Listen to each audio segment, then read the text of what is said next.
요한복음 강의 42번째 시간으로 예수를 시험함이러라 이런 제목으로 하나님의 말씀을 전하겠습니다. 죄인을 향하신 하나님과 그의 아들 예수 그리스도의 사랑만큼 악한 마귀가 그리스도와 그를 추종하는 자들을 역사 속에서 해하고자 했던 노력도 집요했다는 사실을 성경과 역사는 우리에게 보여줍니다.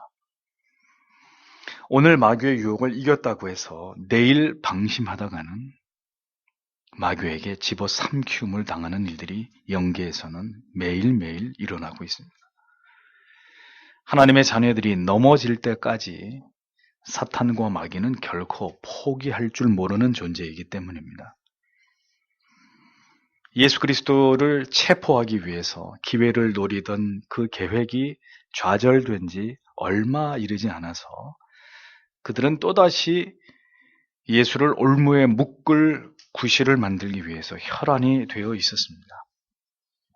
그리고 마침 어떤 사건이 벌어지자 이것을 빌미로 다시 예수 그리스도를 함정에 빠뜨리기 위해서 도전해 오고 있는 이런 어떤 모습들이 잘 기록된 내용이 오늘 본문에 나타나고 있습니다. 먼저 1절 말씀을 보면 예수께서 감람산, 올리브산으로 가시니라 이렇게 기록되어 있습니다. 7장 53절 끝절에 보면 사람들은 다 자기 집으로 돌아갔는데 그런데 주님께서는 감람산으로 가셨다 이렇게 적고 있습니다. 왜 주님께서는 올리브산으로 가신 것일까요? 짧은 공생의 기간이셨지만 그분은 이 땅에 계실 때 마땅히 머물 곳이 없으셨기 때문입니다. 여우도 굴이 있고 새도 거처가 있지만 인자는 머리 둘 곳조차 없다고 말씀하셨던 주님이십니다. 천하가 그분의 것이고 만물이 그분의 소유이셨지만 이 땅에 계실 동안에 형편없으신 대우를 받으셔야만 했던 분이 그분이고 이 땅에 주님 소유의 집 한 채 가지신 적이 없었던 분이 바로 메시아이셨습니다. 동가식 서가숙 하시면서 하나님의 아들이신 그분이 그렇게 이 세상에서 그런 대우를 받으시면서 메시아의 직분을 감당하셨다라는 것을 우리는 그냥 지나쳐서는 안 됩니다. 영원한 세상을 바라보고 계시는 성도 여러분, 부디 있는 것에 족하시고 더 이상 이 세상의 것에 집착하신다든지 더 넓고 더 큰 것에 과도히 마음을 쓰지 마십시오. 심령이 가난하고 소박한 마음에 천국과 영생의 삶에 대한 확신은 더 뚜렷하게 각인되는 것입니다. 감람산 그곳은 예수께서 제자들과 홀로 혹은 함께 자주 가시던 장소였습니다. 그것은 주께서 하나님 아버지를 깊은 기도 가운데 독대하시던 곳이었습니다. 주님에게 그러한 장소가 있었다면 오늘 그 주님을 뒤쫓는 우리들에게도 이러한 하나님을 배움는 고정된 장소, 하늘의 능력을 공급받을 수 있는 고정된 시간이 오늘 우리에게도 필요하지 않을까요? 모든 괴로움과 고통과 어려운 문제들을 싸질머지고 흔들림이 없이 나아갈 우리만의 감람산.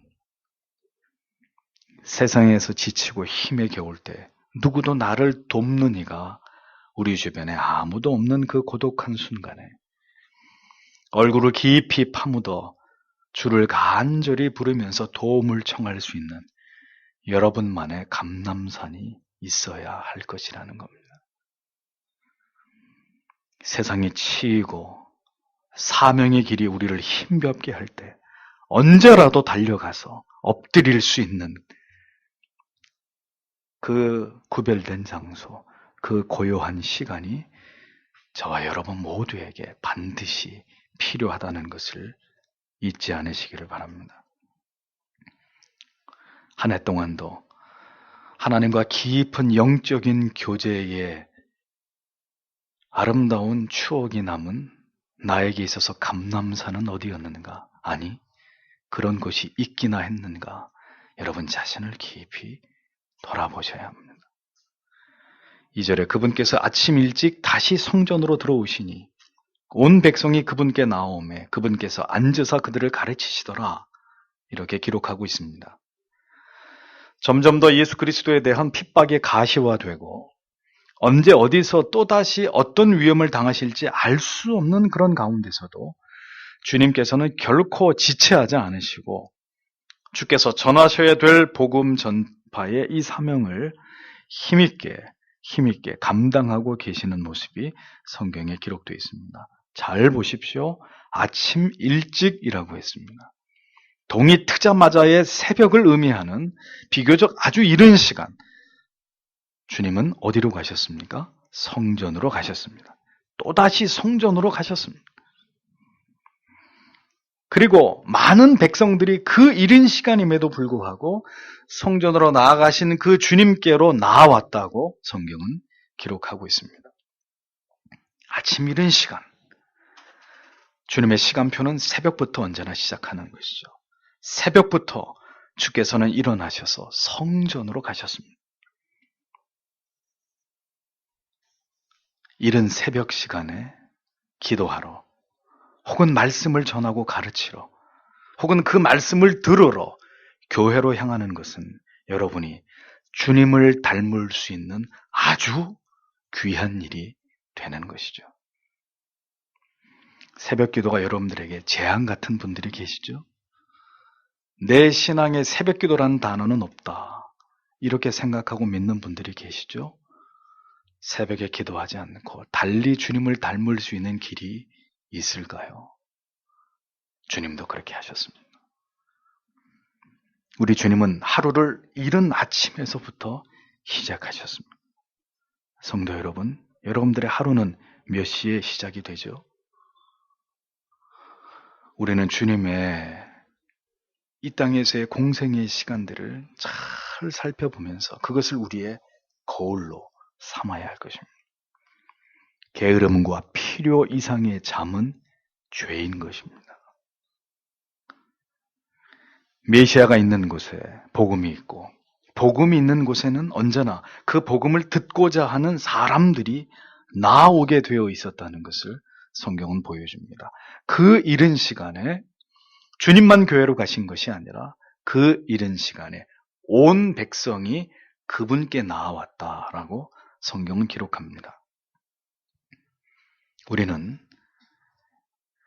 사람들을 모으기 위해서도 노력해야 되겠지만 그보다 더 본질적인 노력은 우리가 믿고 전하고 있는 이 복음이 진실된 복음인지 참 예수 그리스도의 말씀인지를 놓고 더 고민해 봐야 됩니다. 얼마나 많은 교회들이 그저 사람을 이 장소에 채우는 일에만 급급하고 그것 때문에 복음을 변질시키고 하나님의 예배를 파괴하는 일들은 서슴지 않는 이런 죄악들을 행하고 있습니다. 모두 성경의 올바른 원리를 깨닫지 못했기 때문입니다. 예수님이 계신 곳에는, 바른 진리가 선포되는 곳에는 사람들이 모여오게 되어 있습니다. 또 모여오지 않더라도 그다지 중요한 문제가 아닙니다. 사람들이 모이고 흩어지는 것조차도 누가 하시는 일이기 때문일까요? 교회의 머리가 되신 그리스도께서 하시는 일이기 때문입니다. 언제나 메시아의 주된 사역은 복음을 선포하시는 일이었습니다. 그분은 항상 그분이 계셔야 될 곳에 하셔야 할 일에 언제나 집중하시는 분이셨습니다. 성도는 어디서 무엇을 해야 하는 자들입니까? 목사는 어디서 어떤 일에 가장 많은 시간을 보내어야 하는 사람입니까? 성도가 노래방과 클럽을 기웃거리는 사람들입니까? 성탄절에 케이크를 나누어 먹어야 되는 무개념의 사람들이 신자들입니까? 크리스마스 세일 기간에 백화점 앞에 줄을 서서 장사진을 이루고 그래서 쇼핑을 즐기는 사람들이 성도들입니까? 틈만 나면 골프장에 가서 부킹을 하고 있는 사람들이 목사들이 되어서야 되겠습니까? 주일이든 평일이든 성도는 어디서 무엇을 해야 되는 사람인지를 늘 깊이 생각해 보아야 합니다. 서기관들과 바리새인들이 예수를 속히 제거하고자 했던 이유가 무엇 때문일까요? 성경에 온 백성들이 다 나오는지라 라고 기록하고 있습니다. 다 나왔다 그랬습니다. 이것은 다양한 부류의 사람들, 빈부귀천을 떠나서 여러 사람들이 주를 쫓았다. 이런 의미도 되고 더 그를 따르는 자들의 무리가 급격히 늘어나고 있었다는 의미도 됩니다. 물론 그렇게 많은 사람들이 예수님의 말씀에 관심과 호기심을 가지고 있었던 것은 사실이지만 그 가운데 복음에 귀를 기울인 사람들은 많지 않았다는 것을 우리는 유념할 필요가 있죠. 아무튼 주님께서는 새벽부터 성전에 나오셔서 모여든 많은 무리들을 향해서 그 다음에 무엇을 하셨다고 성경은 말씀합니까? 앉으사 저희를 가르치시더니 라고 기록하고 있습니다. 가르치셨습니다. 언제나 그분은 메시아로서 그분이 하셔야 될 일에 집중하시는 모습을 보여줍니다. 주님이 복음을 전파하고 가르치는 일에 집중하셨다면 성도에게도 매일의 삶 속에서 몰두해야 될 어떤 일이 있다는 것이죠.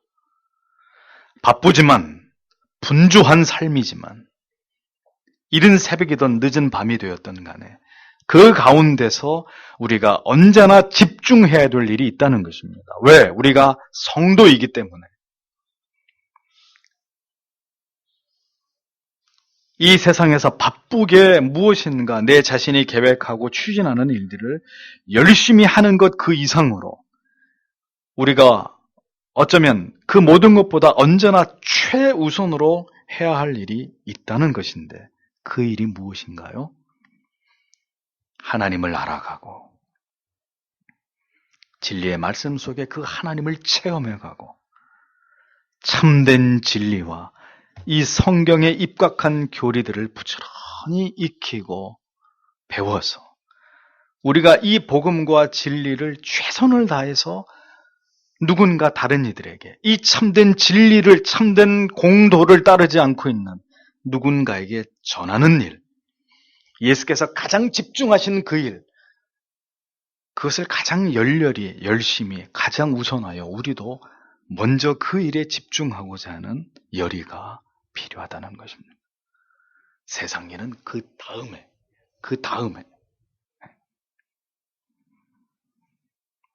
그것이 우리가 존재하는 이유이고 목적이고 본질이라는 것을 잊어버리시면 안 됩니다.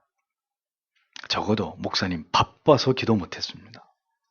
바빠서 성경 공부할 시간도 없고 제가 피곤하기 때문에 예배 드릴 짬도 없습니다. 이런 변명이 목사에게는 통할 수 있습니다만 나중에 하나님 앞에 서서는 절대로 통하지 않는 그런 변명이 될 것이라는 것을 아셔야 합니다. 예수께서는 성전에서 이른 아침부터 복음을 가르치고 전하고 계셨습니다. 주님도 열심히 일하시지만 마귀라는 놈도 절대로 게으르지 않는 존재입니다. 그 이른 시각에 또다시 서기관과 바리새인들이 성전으로 들이닥쳤습니다. 3절, 4절 서기관들과 바리새인들이 가나마다 붙잡힌 여자를 그분께 데리고 와서 그녀를 한가운데 세우고 그분께 이르되 선생님이여 이 여자가 가나마다 현장에서 붙잡혔나이다. 이렇게 적고 있습니다. 가나마다 현장에서 잡혀온 여인이 서기관들과 바리새인들의 손에 이끌려서 예수 앞에 끌려왔습니다. 걸출한 교역주의 목회자요 설교자였던 제임스 몽고메리 보이스 목사님은 이 부분을 강의하면서 아주 독특한 추측을 내어놨는데 아마도 서기관들과 바리새인들은 예수 그리스도를 함정에 빠뜨리기 위해서 일부러 간음의 범죄를 모의했을 것이다. 이렇게 설명합니다. 그 증거로 간음하다 현장에서 잡혀온 사람이 여인뿐이었다는 거죠. 간음한 남녀를 모두 끌어내다 돌로 쳐 죽이는 것이 모세의 율법의 가르침입니다. 그런데 이 현장에 남자는 보이지 않습니다. 또한 간음의 현장을 잡았다는 이야기는 간음이 일어날 것이라는 것에 대한 상당한 확신이나 사전에 정보가 있어서 미리 잠복을 했다가 그 현장을 덮치지 않는 한, 그 당시에 흥신소가 있었던 것도 아니고 남녀의 은밀한 일이 이렇게 쉽게 발각되기 어려울 것임에도 불구하고 이 사건이 현장에서 발각이 됐다는 것이 그 증거라고 제시하고 있는 것을 보게 됩니다. 따라서 이 간음의 사건은 철저하게 준비된 우연한 사건이 아니라 계획적으로 어떤 남자를 심어서 한 여인이 간음의 죄를 저지르고 그리고 그 현장을 접수해서 예수께 그 여인을 데리고 와서 결국 고의적으로 예수님을 어떤 함정에 빠뜨리려고 하는 다분히 계획되고 의도된 사건이었다라고 제임스 몽고메리 보이스 목사님은, 다른 어떤 주석이나 강의는 이런 내용이 없는데 그분은 그런 주장을 펴고 있는 것을 확인할 수 있습니다. 상당히 일리가 있는 추론입니다. 서기관과 바리새인들은 그녀를 끌고 와서는 주님 앞에서 많은 사람들이 모인 그 자리에 한가운데 세워두었습니다. 마귀는 사람을 수치스럽게 하는 존재입니다. 드러나지 않는다고, 들통나지 않는다고 우리를 유혹합니다. 아무도 모를 거라고. 끝까지 모를까요? 깊이 죄에 빠져들면 마귀는 이제 그 죄를 백일천하에 다 드러내버립니다. 까발기는 존재. 그게 바로 마귀의 짓거리입니다. 인간의 죄와 허물을 모두 다 들추어내고 폭로시키고 그래서 우리를 파괴시키려고 하는 존재가 사탄 마귀의 존재이죠. 이 여인을 보십시오. 처참하게 끌려왔습니다. 곧 돌에 쳐 죽임을 당할지도 모르는 그런 비절참절한 상황에 처해 있었던 여인이었습니다. 예수님께서도 누가복음 6장에 보면 오른손 마른 자를 고치실 때 뭐라고 말씀하셨습니까? 일어나라, 한가운데 서라, 그리고 내 손을 내밀어라, 이런 것을 요구하고 계시는 장면을 보게 됩니다. 주님은 그를 고치시기 위해서 한가운데 세우셨습니다. 주께서는 그를 새롭게 하시기 위해서 이제 그에게 일어나게 될 기적을 보게 하시기 위해서 사람들로 하여금 지금 고통당하고 있는 그를, 그의 현실을 주목하게 하기 위해서 한가운데 세우셨습니다. 마귀는 짓밟고 수치와 모욕을 주기 위해서 죄를 드러내는 존재이지만 주님은 죄를 드러내서 그를 고치시는, 그를 새롭게 하시는 분이라는 것을 보여주는 것이죠. 어찌됐든 그 여인을 한가운데 세웠습니다. 여인의 수치심을 극도로 자극하면서 이 사건을 많은 사람들이, 그 성전에 모인 많은 사람들이 주목하도록 만들어서 예수께서 어떻게 대응하실지에 대한 그 결과를 이슈로 삼고자 했던 그들의 의도를 읽어낼 수 있는 부분입니다. 간음하다가 현장에서 잡혀온 여인입니다. 그러면 그들이 그렇게 신봉하는 모세의 법에 따라서 그 자리에서 돌로 쳐 죽일 일이지 예수께 왜 데리고 왔느냐. 여러분, 이 부분이 의문스럽지 않습니까? 다분한 의도가 있었다는 것을 알 수 있죠. 그들은 이 케이스를 예수께서 어떻게 다루실지를 보고 그 일의 결과로 인해서 예수님을 몰락시키고자 하는 이런 계획을 세워 놓았다는 이야기입니다. 5절을 보면 이제 모세는 율법에서 이러한 자를 돌로 치라고 우리에게 명령하였거니와 선생님은 어떻게 말씀하시나이까? 이렇게 흠정하게 번역해 놨습니다. 모세 율법이라는 얘기는 레위기 20장 10절, 신명기 22장 22절의 말씀의 인용이고 적용입니다. 모세의 율법대로 죽여야 하느냐, 아니면 당신의 가르침대로 사랑과 자비를 베풀어야 되느냐? 자, 당신이 대답해 보십시오. 선생님, 대답해 보십시오. 비아냥거리면서 그렇게 예수님께 이 문제에 대한 답을 요구하고 있었습니다. 만약에 자비를 베풀어서 그녀를 살리면 예수께서는 율법을 어기시는 것이 되는 것이고, 그녀를 죽이면 예수께서 세리와 창기들이 바리새인보다도 먼저 하늘에 들어갈 것이라고 말씀하셨고, 또 자신을 일컬어서 나는 죄인과 창기들의 친구다 이렇게 말씀하신 것을 정면으로 거스리는 것이 되는 거죠. 또한 요한복음 3장 17절에서 말씀하신 것처럼 하나님이 그 아들을 세상에 보내시는 것은 세상을 심판하라 하심이 아니요 그로 말미암아 세상에 구원을 받게 하려 하심이라 라고 말씀하신 것을 스스로 어기는 것이 되는 셈이 되는 것입니다. 그들은 이렇게 교활하게 예수께서 그를 쫓는 많은 무리들 앞에서 스스로 모순에 갇혀서 무너지기를 바랬던 것입니다. 예수 앞에 끌려온 이 죄인을 보십시오. 이래도 저래도 죽을 수밖에 없는 그런 처지의 여인이었습니다. 성도 여러분, 지금 이 여인의 모습은 누구의 모습일까요?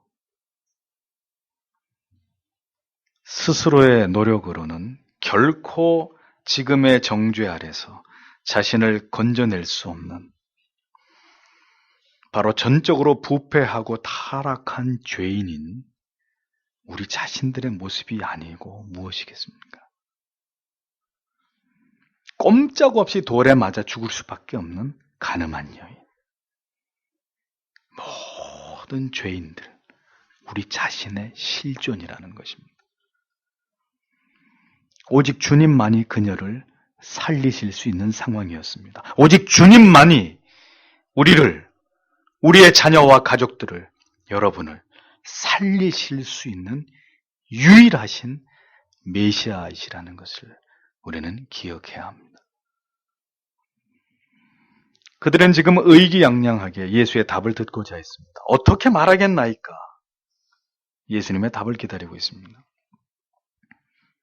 우리에게도 선택의 순간이 반드시 찾아옵니다. 피할 수 없이 예든 아니오든 이 세상에서 답해야 되는 순간이 반드시 찾아옵니다. 그들이 이렇게 집요하게 예수께 질문을 퍼붓는 이유를 성경은 설명합니다. 6절에 저희가 이렇게 말하면 고소할 조건을 얻고자 하여 예수를 시험하미라. 예수께서 몸을 굽히사 손가락으로 땅에 쓰시니 이렇게 기록하고 있습니다. 보세요. 예수를 고소할 조건을 만들기 위해서 예수님을 지금 시험하고 함정을 판 것이다. 성경은 이 간악한 모든 악한 자들의 의도를 폭로하면서 기록하고 있습니다. 우리가 세상에서 믿음을 가지고 살아가면서 잊지 말아야 될 것은 세상은 오늘도 악한 마귀와 사탄은 지금도 어떻게 해서든 교회와 참된 성도들의 믿음을 넘어뜨리고 우리를 절망에 빠뜨릴 일들을 계획하고 있다는 사실입니다. 어떤 일로든 신자가 믿음을 잃어버리고 시험에 들고 파산한 일들을 집요하게 계획하면서 그것으로 그 궁지로 몰아넣으려고 하는 사탄과 마귀의 역사가 있다라는 것입니다. 도저히 내 힘으로 어찌할 수 없는 그런 문제들로 우리를 몰아가고 그 코너에 세우고자 하는 이런 악한 마귀의 도전이 우리에게도 찾아온다는 것입니다. 사람과의 관계를 통해서, 물질과의 관계를 통해서, 자녀들이나 가족의 문제를 두고 혹은 우리의 건강상의 어떤 중대한 문제를 가지고 우리의 믿음을 바닥까지 끌어내리고 이래도 믿음을 가지겠느냐, 그래도 당신이 신자인지를 확인하려고 드는 사탄의 도전이 있다는 것입니다. 성도 여러분, 마귀가 파놓은 함정에 걸려드는 자들이 되지 마십시오. 우리에게는 현장에서 잡혀온 가늠한 여인처럼 지금 이 상황을 피할 길이 없지만 이제 잠시 후에 알게 됩니다. 주님께서는, 주님의 손에는 해답이 있다는 사실을 우리는 기억해야 합니다. 주님의 답변을 기다리는 자들을 향해서 그들의 의도를 아시는 예수님께서 그들을 상대할 가치조차 느끼지 못하셨습니다. 그분은 그 말을 듣자마자 뭘 하셨습니까? 갑자기 땅에 몸을 굽혀서 무엇인가를 땅에다 쓰셨다고 했는데, 많은 설교자들은 이 부분을 임의대로 해석해서 그 내용들을 추측하고 있습니다. 하지만 저는 그렇게 하기를 원치 않습니다. 몇몇 주석가들도 어떤 내용을 썼을 것이다라고 추론하고 있지만, 존 칼빈의 주석에 보면 저와 같이 동일한 이런 느낌의 어떤 말씀들로 이 부분을 주석해 놨는데, 주께서 쓰신 내용이 중요한 말씀이라면 성경은 반드시 그 내용을 우리가 깨달아 알 수 있도록 기록으로 남겨놓으셨을 겁니다. 그러니까 예수님이 지금 무엇을 썼느냐는 중요한 문제가 아니라는 거죠. 성경은 주께서 이 기록하신 내용이 무엇이라는 것에 대해서 어떤 단서도 우리에게 제공하지 않고 있습니다. 그러면 예수님이 뭘 썼는지 알고자 해서도 안 된다는 거죠. 따라서 주님께서 쓰시고자 한 내용이 무엇인가가 중요한 것이 아니고, 주님께서 왜 그렇게 행동하셨느냐, 여기에다 포커스를 맞추어서 그 부분을 더 집요하게 생각해 볼 필요가 있다는 것입니다. 예수 그리스도의 이 같은 행위의 시점과 상황을 유의해서 보십시오. 서기관과 바리새인들의 얘기를 들은 직후에 주님은 어떤 응대도 하지 않으시고 갑자기 땅에다가 글을 쓰고 계셨습니다. 이러한 주님의 행동과 의도는 무엇일까요? 무엇일까요? 바로 너희들하고는 상대하고 싶지 않다. 그런 의미예요. 네가 지금 뭐라고 짓거리든 나는 네 말을 지금 귀담아 들을 마음이 없다. 이 부분은 8절을 설명할 때 이어가도록 하겠습니다. 7절을 보면, 이에 그들이 계속해서 그분께 물으니 계속 물어봅니다. 왜요? 자꾸 예수님이 엉뚱한 행동을 하고 있으니까 답은 안 하시고, 그분께서 일어나 그들에게 이르시되 너희 가운데 죄 없는 자가 먼저 그녀에게 돌을 던지라 라고 한마디 하셨습니다. 그리고 8절에 또다시 몸을 구부려서 뭔가를 계속 땅에 쓰고 계셨습니다. 그들은 지금 계속해서 질문하면서 주님을 괴롭히고 있었습니다. 자신들이 유리할 때는, 그렇죠, 상대의 약점을 보았을 때는 사람들이 어떻게 합니까? 득달같이 달려들어가지고 요구하고 주장하고 압박합니다. 그것이 세상의 악인들의 특징이잖아요. 자신들이 유리할 땐 끝까지 밀어붙입니다. 빨리 대답하라고. 자신들이 불리할 땐 슬그머니 꽁지를 뺍니다. 다 뿔뿔이 흩어져 버리죠.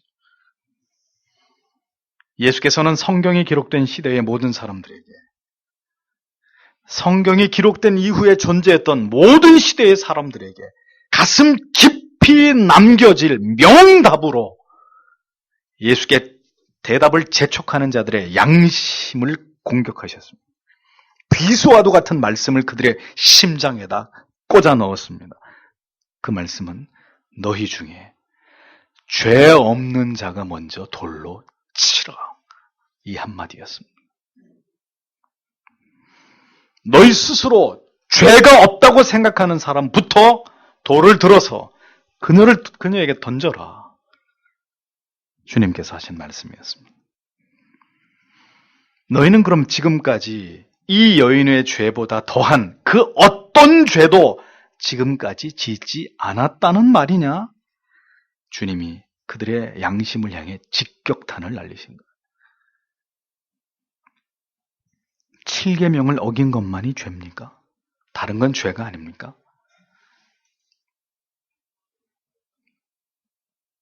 간혹 이 사회에서 일어나는 사건들을 볼 때 마음이 참으로 답답해옴을 느낍니다.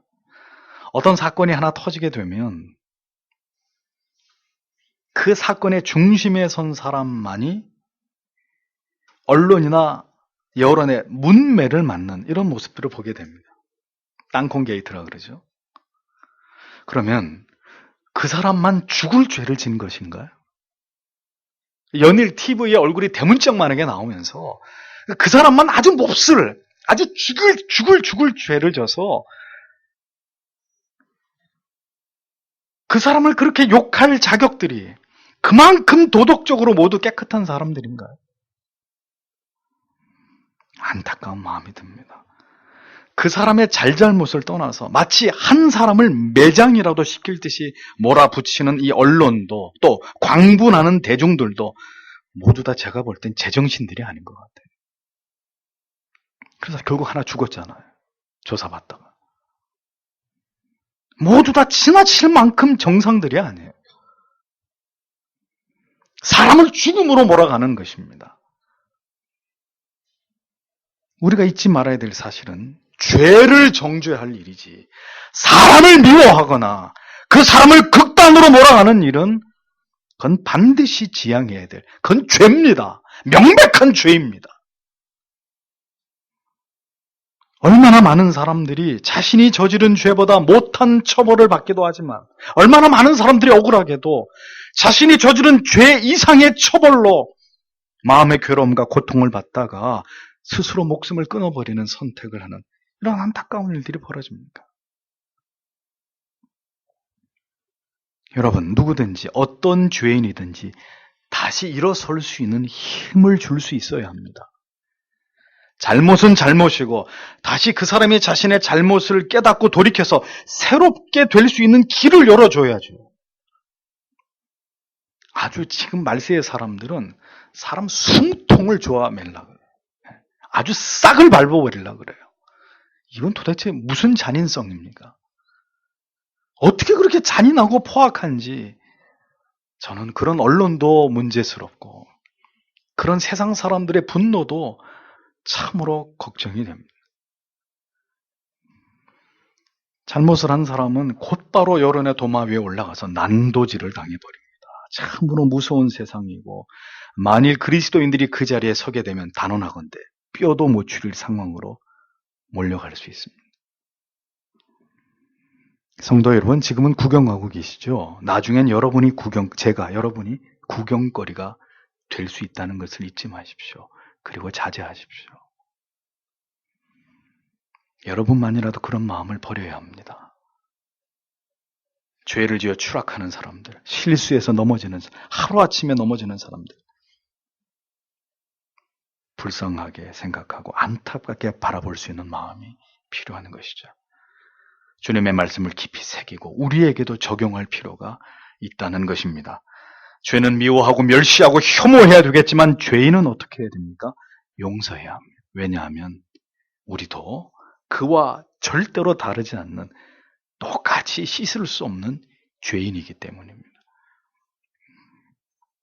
주님의 말씀은 죄와 사람을 분리해서 생각해야 하는 매우 중대한 기준을 제시하는 말씀입니다. 우리는 누구도 정죄할 수 없습니다. 다만 드러난 그 말이나 행동이나 결과만을 단죄할 뿐입니다. 그것은 죄입니다. 당신은 잘못을 한 것입니다. 당신의 그 행동은 분명히 잘못되는 것입니다. 우리는 그렇게 할 뿐입니다.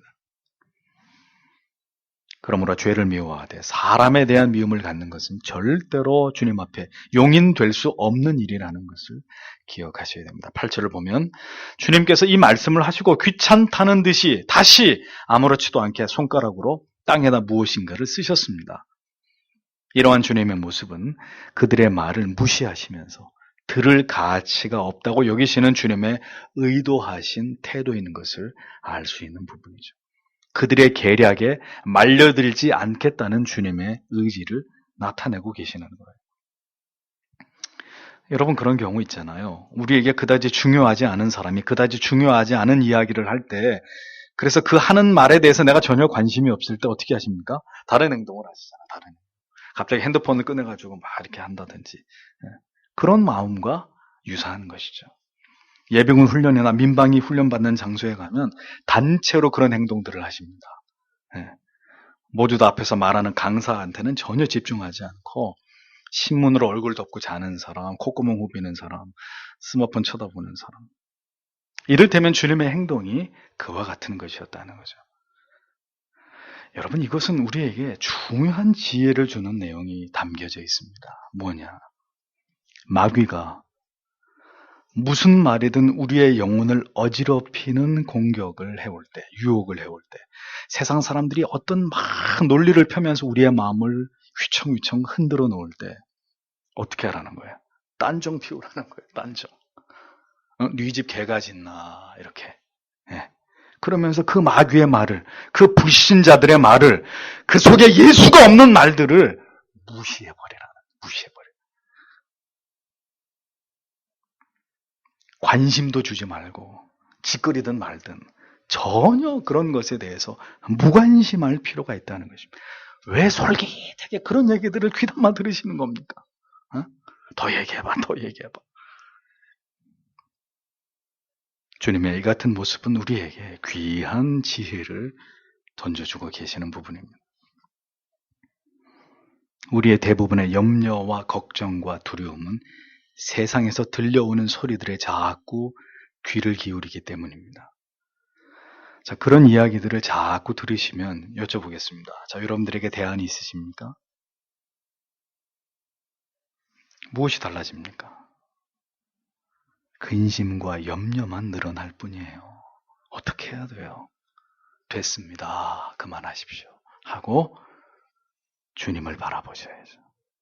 하나님만을 의지하셔야죠. 과도하게 세상에서 들리는 말들을, 세상 사람들의 말들에 귀를 기울이다 보면 여러분의 믿음이 파산할 수도 있다는 것을 왜 모르십니까? 9절을 보면 그들이 그것을 듣고는 양심의 가책을 받아 나이가 가장 많은 자로부터 시작해서 마지막까지 하나씩 빠져나가네. 오직 예수님만 남았고 그 여자는 한가운데 서 있더라. 이렇게 적고 있습니다. 보십시오. 모두 찔림을 받아가지고 뒤로 물러갔다. 그 자리를 떠났다. 성경은 기록합니다. 이것이 주님의 말씀이 갖는 능력입니다. 외식하고 형식적이고 가식적인 종교인들을 깨뜨리는 길은 뭐겠습니까? 그들의 양심을 공격하는 거예요. 짐승같이 달려들어서 주님을 기어이 찢어 놓으려고 했던 자들의 양심이 갈기갈기 찢겨져 나갔습니다. 그들은 수습하기 힘든 양심의 고통을 느끼면서 결국 뒤로 뒷걸음쳐서 모두 다 도망쳐 버렸습니다. 아무도 주님의 이 예리한 검과 같은 말씀을 듣고 끝까지 그 자리를 지킬 수 있는 강심장은 아무도 없었단 말입니다. 죄를 이야기하면 여러분 불신자라도 주춤 뒤로 물러납니다. 당신은 죄인입니다. 죄인은 천국에 갈 수 없습니다. 당신에겐 끝없는 지옥불이 활활 타오르고 있는 곳에서 영원히 고통당할 끝도 없는 미래가 당신을 기다리고 있을 뿐입니다. 당신은 천국에 가고 싶습니까? 지옥에 가고 싶습니까? 이렇게 진지한 눈빛으로 노려보면서 얘기해 보세요. 열의 9은 천국에 가고 싶습니다. 이렇게 대답한단 말이에요. 왜? 그들의 양심의 죄의 문제를 가지고 공격을 하니까.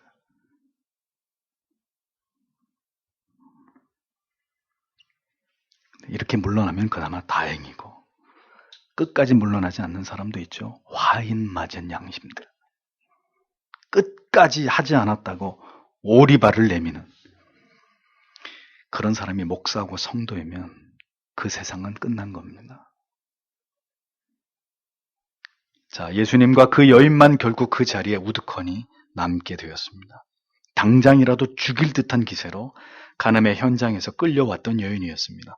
모든 사람들 앞에 수치스럽게 그렇게 세워져 있었던 여인이었습니다. 그러나 지금 주의 말씀에 모두 뿔뿔이 흩어져 버리고 오직 주님과 그 여인만 그 자리에 남아 있었습니다. 주님께서는 그렇게 마지막 순간까지 남아 있어서 그녀를 보듬고 계셨습니다. 그녀를 보듬고 계셨습니다. 마지막 순간까지 나를 기다려 주시고 나에게 기대해 주시고 또다시 나를 용서해 주시는 분이 누구이십니까? 그런 분이 이 세상에 어디 있습니까? 오직 예수, 오직 주님뿐이십니다. 모든 마귀의 빗발치는 고소와 정죄로부터 우리를 막아서 주실 분이, 끝까지 우리 곁에서 우리를 막아주실 분이 과연 누구이실까요? 오직 예수 그리스도, 그분밖에 없는 것입니다.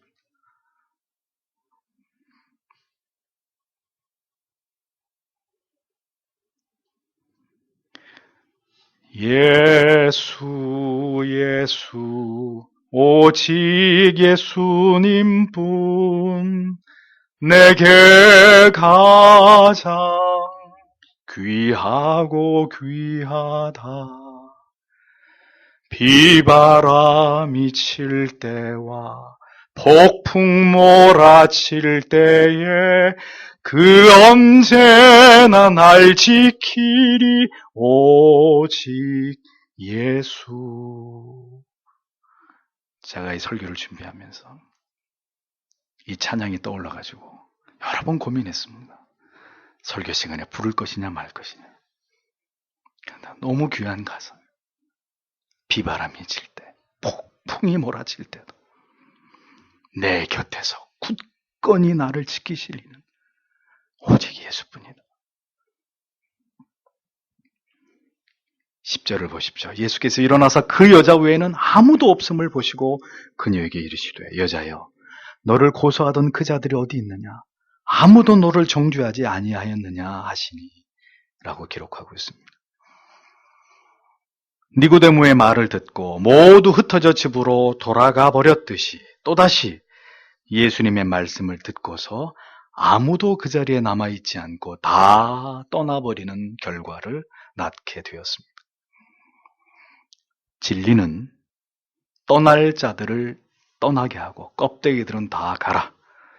떠날 자들은 다 떠나게 하고 다가와야 할 자들은 반드시 가까이 부르시는 힘이 진리의 말씀 속에, 복음 속에 있는 것입니다. 이제 자신의 말을 가로막거나 방해해야 할 자들이 아무도 없음을 확인하신 주께서는 간음을 하다가 현장에 잡혀온 그 창기 같은 여인에게 말을 걸어주셨습니다. 아십니까? 죄인들과 창기들에게 말을 걸어주시는 주님. 아무런 소망이 없고 그 어떤 선도 존재하지 않는 우리에게 여전히 말을 걸어주시는 주님이십니다. 더 이상 내 인생에 아무런 희망이 보이지 않고 아무도 나를 도울 자가 없을 때, 절망이 엄습하고 두려움이 군사처럼 몰려올 때 내게 다가오셔서 조용히 내 어깨를 감싸 안으시는 이가 누구이십니까?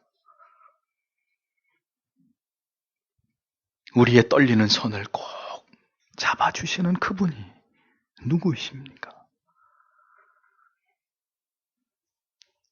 그 주님이 오늘 당신 곁에, 여러분 곁에 계시는데 무엇을 염려하고 걱정하고 여러분들이 절망하신단 말입니까?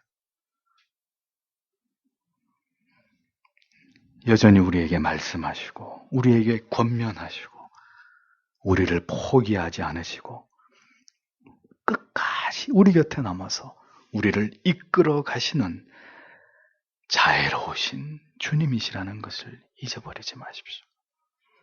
그분은 여러분을 절대로 버리지 아니하시는 분입니다. 그 누구도 우리에게 기대하지 않고 말을 거는 이 없어도 죄로 인해 나 자신 스스로도 용납할 수 없을 만큼 만신창이가 돼 있어도 여전히 내게 다가오셔서 아무도 너를 정죄하는 자가 없다 말씀해 주시는 그분이 바로 우리의 주님이십니다. 너무나도 자비로우신 주님.